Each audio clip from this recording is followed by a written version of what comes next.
ඔබ පැය ගණන් ජිම් එකේ මහන්සි වෙනවද? කාබෝහයිඩ්‍රේට් කන එක නතර කරලා දෙන්නේ. හැබැයි මාස කීපයකට පස්සේ ආයත් හිටපු තත්ත්වයටම පත් වෙනව නේද? ඇත්තටම 95%ක්ම ඩයට් ප්ලෑන් අසාර්ථක වෙනවා. ඒකට හේතුව ඔබේ කැමලිකම නෙවෙයි. අපේ ශරීරයේ බර අඩුවීමට එරෙහිව සටන් කරන නිසයි. නමුත් ජපානයේ දෙස බලන්න. ලෝකයේ තරබාරුකම අඩුම රටක් තමයි ජපානය. ඔවුන්ගේ තරබාරුකම තියෙන්නේ 4.5% වැනි ඉතා අඩු මට්ටමක. ඔවුන් බත්, නූඩල්ස් සහ ස්නැක්ස් පවා දිනපතා කනවා. ඒත් කොහොමද ඔවුන් මෙච්චර සිහින්ව ඉන්නේ? අද අපි කතා කරන්නේ ජපාන් වැසියන් ඔවුන්ගේ ජීවන රටාවට එකතු කරගෙන තියෙන විද්‍යාත්මකව තහවුරු වනු රහස් පුරුදු 9ක් ගැනයි. පළවෙනි පුරුද්ද කුඩා කාලේ සිටම රස හුරු කිරීම. ජපානයේ ආහාර පිළිබඳ අධ්‍යාපනය පාසලෙන්ම පටන් ගන්නවා. ඔවුන්ගේ දිවා ආහාරය සකස් කරන්නේ පෝෂණවේදියෙක් විසින්. එහි කිසිදු වෙන්ඩිං මැෂින් ටිකක් හෝ ප්‍රොසෙස්ඩ් ෆුඩ් නැහැ. කුඩා කාලේ සිටම නැවුම් මෙලවලු මාළු සහ බත්වල රස හඳුනා ගන්නා ඔවුන්ගේ මොළය පසුව කෘතිම සීනි සහිත ආහාරවලට වඩා ස්වභාවික ආහාරවලට ප්‍රිය කරනවා. දෙවැනි පුරුද්ද සෞඛ්‍ය සම්පන්න පහසුව. ජපානයේ කන්වීනියන්ස් ස්ටෝර්ස් ඕනෑ තරම් තිබුණත් ඒවයේ විකුණන්දේ බර්ගර් හෝ පැටිස් නෙවෙයි.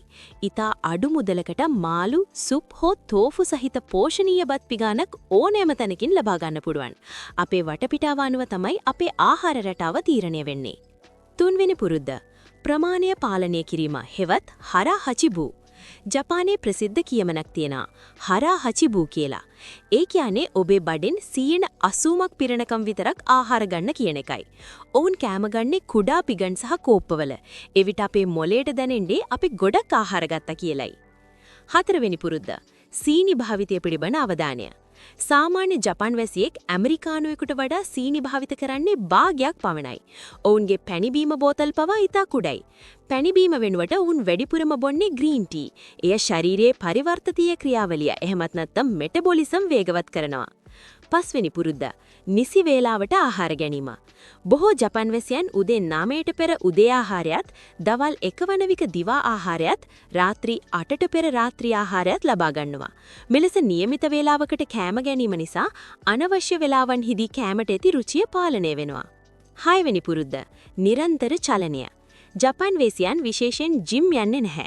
නමුත් ඔවුන් දිනපතා ඇවිදිනවා, පඩිපෙළ නගිනවා සහ බයිසිකල පෙදෙනවා. ඔවුන්ගේ ජීවන රටාව තුලම චලනය අන්තර්ගත වෙලා තියෙනවා. 7 වෙනි පුරුද්ද හෙමින් ආහාර ගැනීම. චොප්ස්ටික්ස් පාවිච්චි කිරීම නිසා ඔවුන්ට වේගෙන් කෑම ගන්න බෑ. අපේ මොළයට බඩ පිරුණු බව දැනෙන්න විනාඩි 20ක් විතර යනවා. හෙමින් කන විට අපි ගන්නා ආහාර ප්‍රමාණය ඉබේම අඩු වෙනවා. 8 වෙනි සහ 9 වෙනි පුරුද්ද ආහාරයට ගරු කිරීම සහ සිහියෙන් යුතුව ආහාර ගැනීම. ජපානයේ මිනිසුන් ගමනක් යන අතරතුර කෑම ගන්නේ නැහැ. ඔවුන් ආහාර ගන්නේ දුරකථනය හෝ ටීවී එක දිස බලමින් නෙවෙයි. ආහාර වේලක් කියන්නේ ඔවුන්ට එක්තරා චාරිත්‍රයක් වගේ දෙයක්. ඊට ඕනෑකමින් සහ සිහියෙන් යුතුව ආහාර ගන්නා නිසා ඔවුන්ට ශරීරයේ සංඥා හොඳින් වැටහෙනවා. ජපානයේ මේ රහස අලුත් ඩයට් එකක් නෙවෙයි. එය ජීවන රටාවක්. ඔබේ ශරීරයට ඇහුම් දීම සහ සමබලත්වය තමයි මෙහි මූලික පදනම. ඔබත් මේ පුරුදු වලින් අදම පටන් ගන්න කැමති මොකක්ද? පහලින් කමෙන්ට් කරන්න. මේ වගේ තවත් වීඩියෝ බලන්න අපිව සබ්ස්ක්‍රයිබ් කරන්න.